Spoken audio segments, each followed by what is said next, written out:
From Albuquerque's Holiday Bowl, we're here for the title matches of today's JBT tournament. Super Survivor action, one of our newest formats and one of our favorites for sure.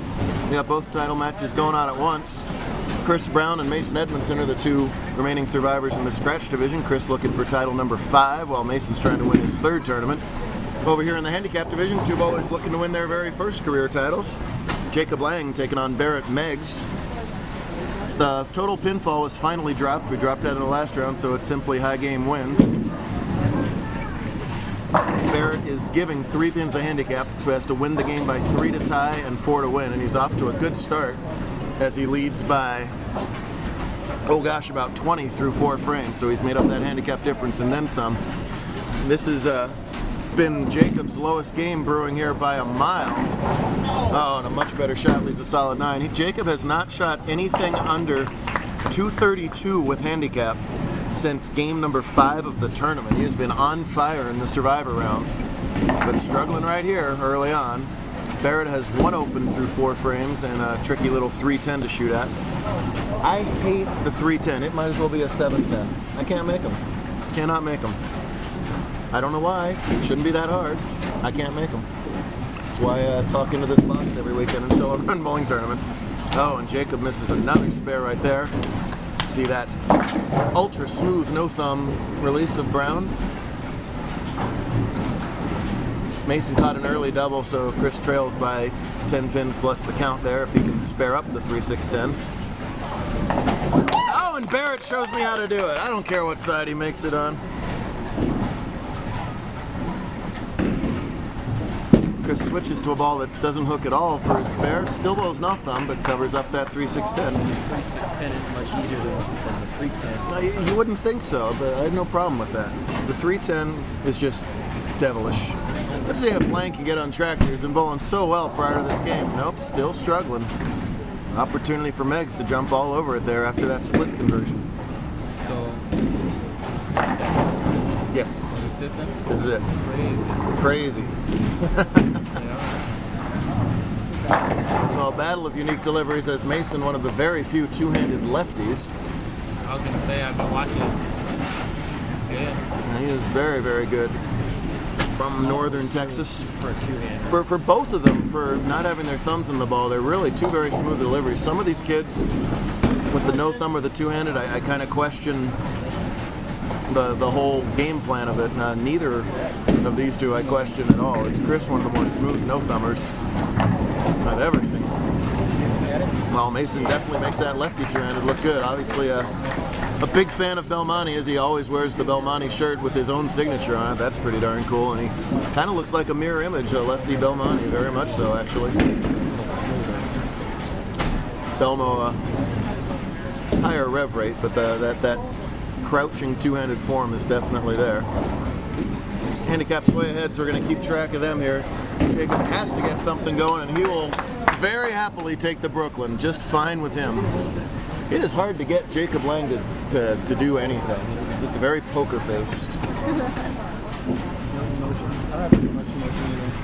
He won the, well, got 2nd place in the semifinal by 1 pin over 3rd place finisher Amber Eddington, and I got him to crack a smile at that at least. And a tricky 3-9 for Meigs here. You never know. It's in a handicap match. Anything can happen in any frame.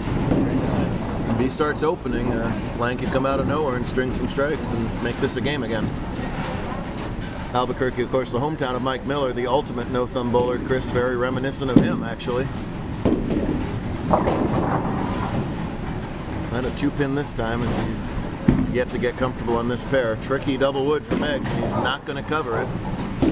And an opportunity for Lang here to catch up here in the late frames.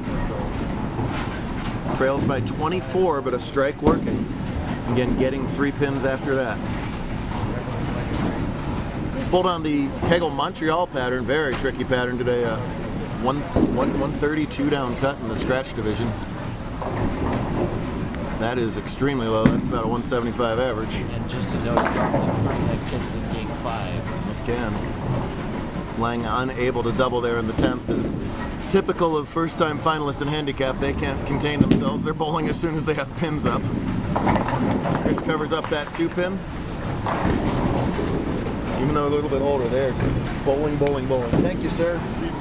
Thanks again, man. Be careful. Checkmate says, this is the best chess player I have ever come across. He is good, folks. Don't.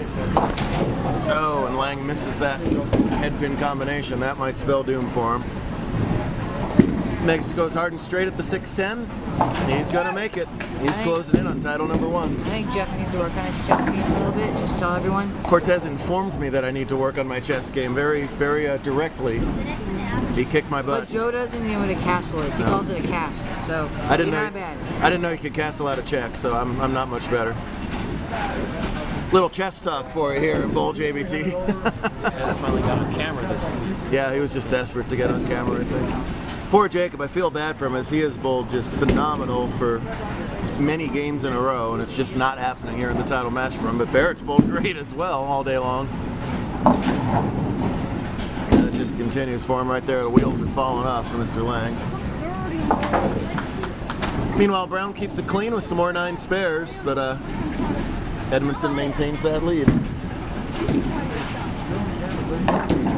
Barrett just found out about our tour last spring. Had one other top 5 to his credit, but he's about to get the big blue plaque at the end here. Mason's ball and Mason are going to come onto camera here. Far right. And can't quite trip out the 6-8, so he won't double. So Twister, solid 8. yeah, so it keeps Chris well in that match. And both bowlers are going to miss their spares and handicap. Both of them are going to have to say goodbye to quite a big chunk of their handicap as they were each well over average all day long.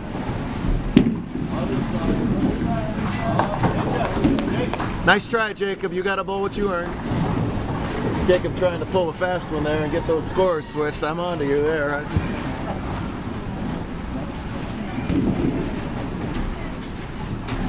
Title matches are different creatures. All of a sudden you're the only ones bowling. I'm sitting back here yapping into the box. One game for all the marbles. That's a lot of marbles.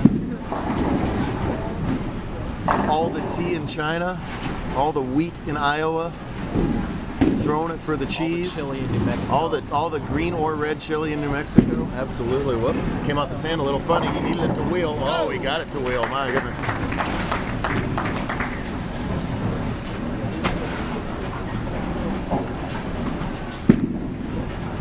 There. Thank goodness. Got a spare on camera for Jacob. Tough finish for him, but second is his career high finish.